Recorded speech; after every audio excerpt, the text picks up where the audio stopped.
Selamat malam, kembali lagi bersama saya Alifian Syah Rizky Hidayat, NRP 52 104 100 156 di tugas pendahuluan modul 4 praktikum pengantar sistem operasi.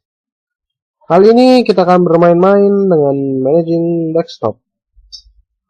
Saya akan memberitahukan cara untuk menginstal sebuah program atau aplikasi pada sistem operasi GNU Linux. Dengan catatan, kita akan menginstal satu program tanpa koneksi internet, dan kita akan juga menginstal sebuah program dari source. Langsung saja. Pertama kita buka terminal terlebih dahulu. Jadikan ini sebagai super user terlebih dahulu.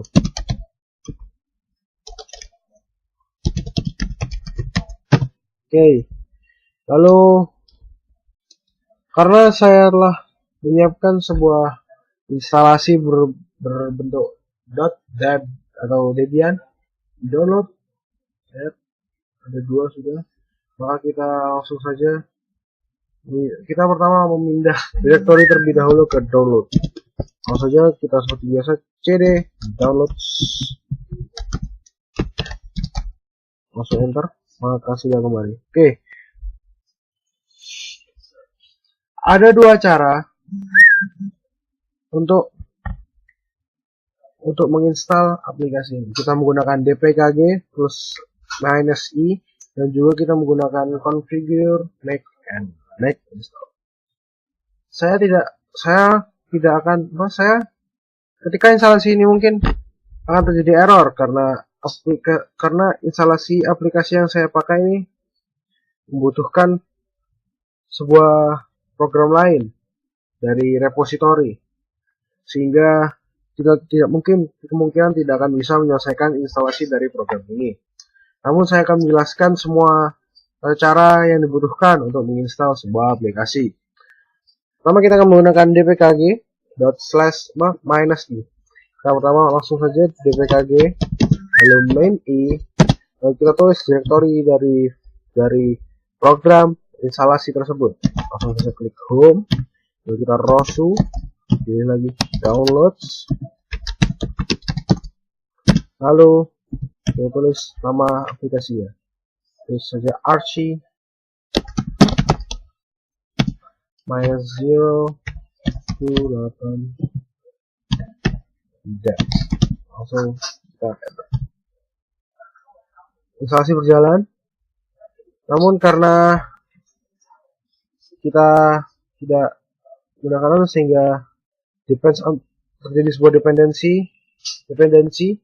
Program ini membutuhkan dependensi, yaitu scroll. Kita tidak bisa menginstalnya. Namun begitulah caranya. Kita menggunakan dpkg i, lalu tulis direktorinya, lalu akan terjadi klik instalasi hingga selesai. Jika program itu tidak dependensi. Selanjutnya kita akan menginstal menggunakan ./configure /make install. Langsung saja kita tulis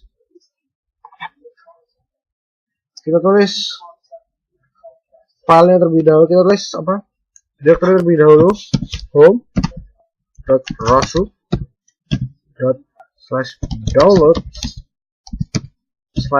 nama filenya yaitu archie 0.2.8.deb. Lalu kita tulis configure, lalu make install. Permission denied.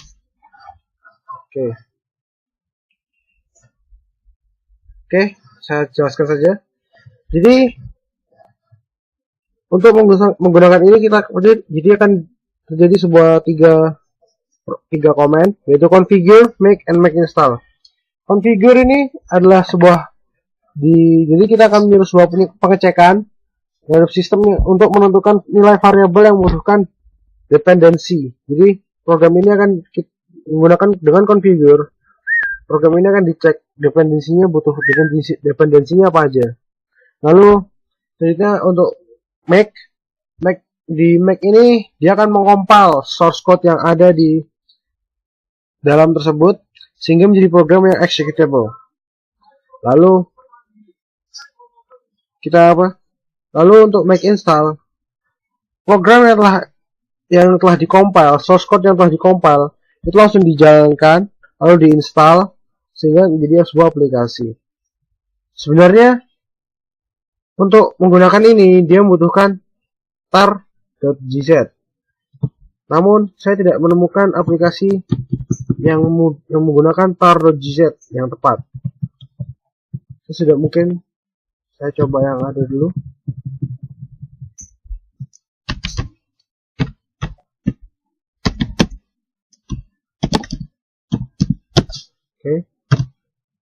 Oke, mission denied. Oke. Lalu selanjutnya setelah itu saya akan menjelaskan apa itu repository dan dependensi. Oke, langsung saja.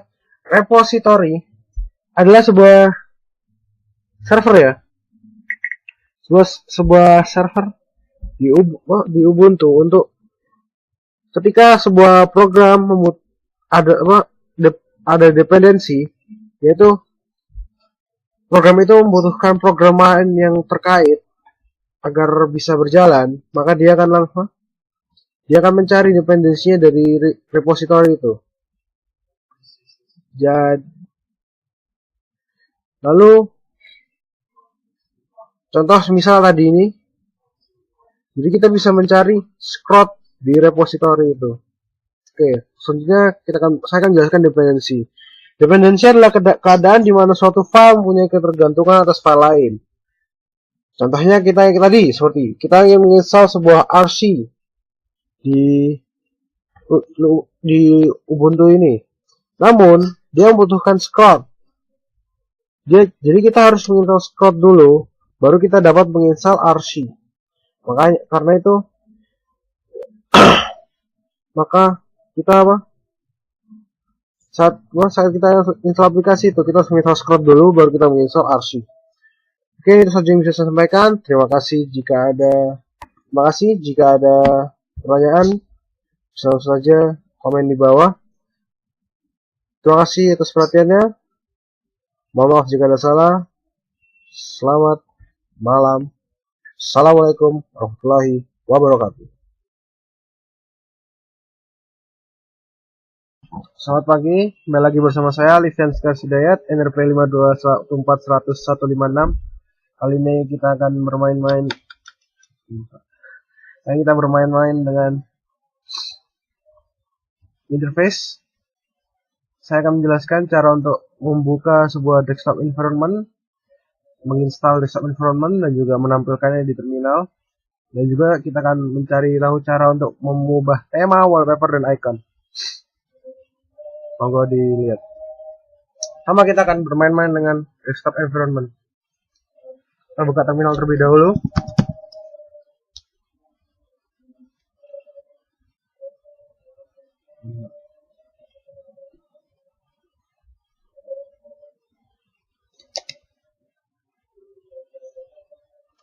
Oke, bisa kita lihat sudah muncul.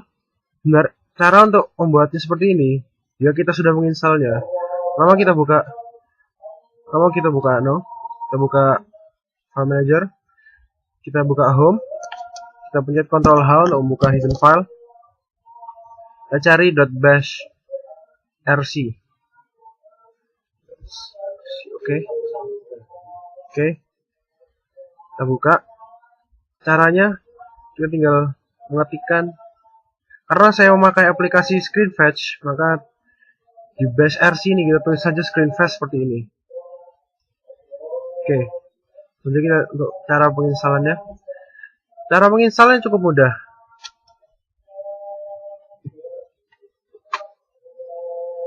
Kita buka terminal lagi, kembali ke terminal.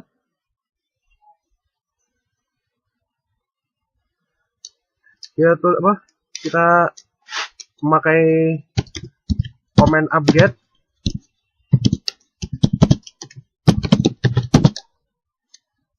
Kita menginstal dependency terlebih dahulu, yaitu scrot.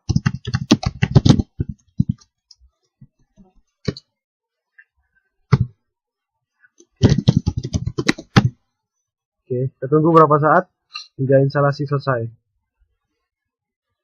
Oke, sudah. Selanjutnya kita akan membuat folder screen patch terlebih dahulu.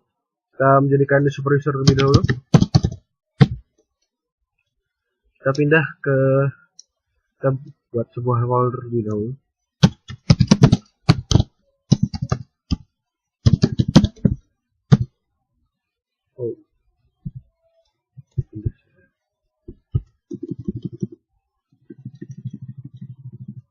Kita pindah ke yang sudah ada, kita pindah ke download terlebih dahulu. Oke, lalu kita masuk ke folder screen patch. Oke, sekarang kita akan mendownload screen patch langsung dari repository. Tinggal kita mengetikkan pakai widget, kita buat nama downloadannya menjadi screen patch. Kita tulis linknya.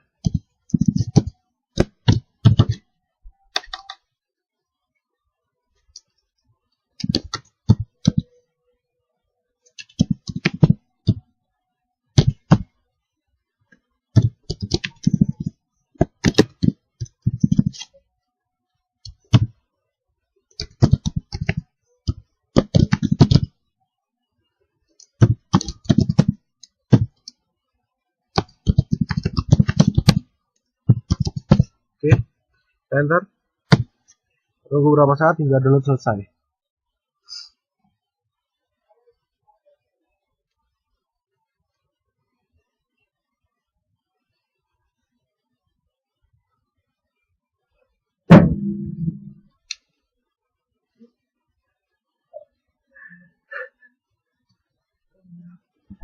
Bisa kita lihat download sedang berjalan. Kita tunggu berapa saat hingga download selesai. 40%, 60%. Cukup lama ya. Oke, sudah. File telah tersimpan di folder screen patch dengan nama screen patch. Sekarang kita akan membuatnya agar bisa diekstrak. Kita menggunakan cmod.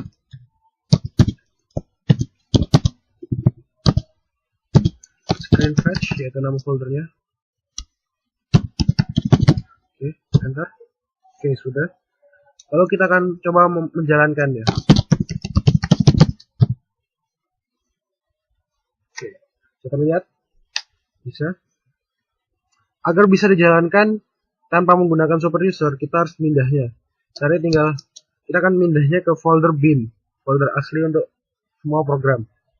Caranya tinggal menggunakan sudo dan menggunakan cp copy folder screen patch. Kita pindah ke user, lokal, bin. Oke, sudah. Sehingga dengan ini maka kita telah menginstal sebuah desktop environment. Desktop environment kita bisa mengetahui OS yang kita pakai, kernel yang kita pakai, package yang ada, shell yang kita pakai, resolusi yang kita pakai, dan icon, font, hingga CPU, hingga RAM kita sendiri. Oke, selanjutnya saya akan memberitahukan cara untuk mengganti tema, wallpaper, dan icon. Kita akan menggunakan aplikasi dari Ubuntu Software Center. Kita buka saja langsung.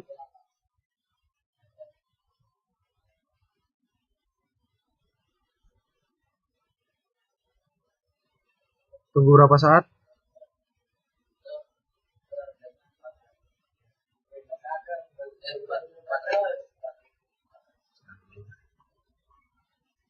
Kita pilih bagian Themes and Tweaks.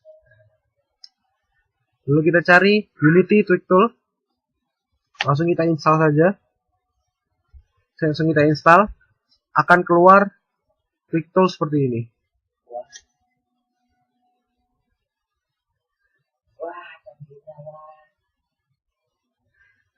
Di sini kita bisa mengganti tema dan mengganti icon.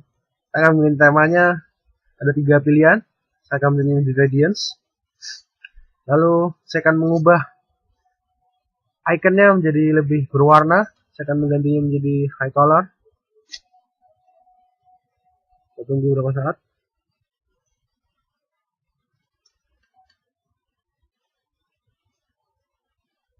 Oke, sudah. Oke, untuk wallpaper selanjutnya kita exit saja langsung, sudah tersimpan dengan otomatis.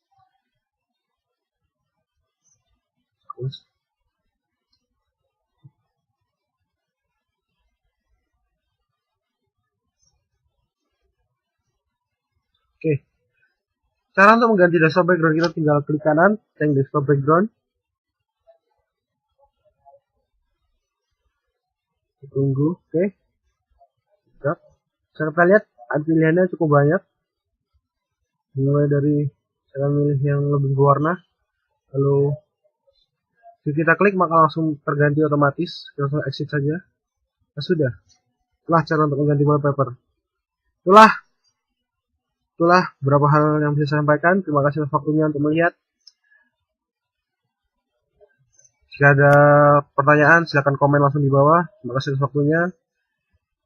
Saya Alifansyah Hidayat, NPM 5214156, undur diri. Assalamualaikum warahmatullahi wabarakatuh.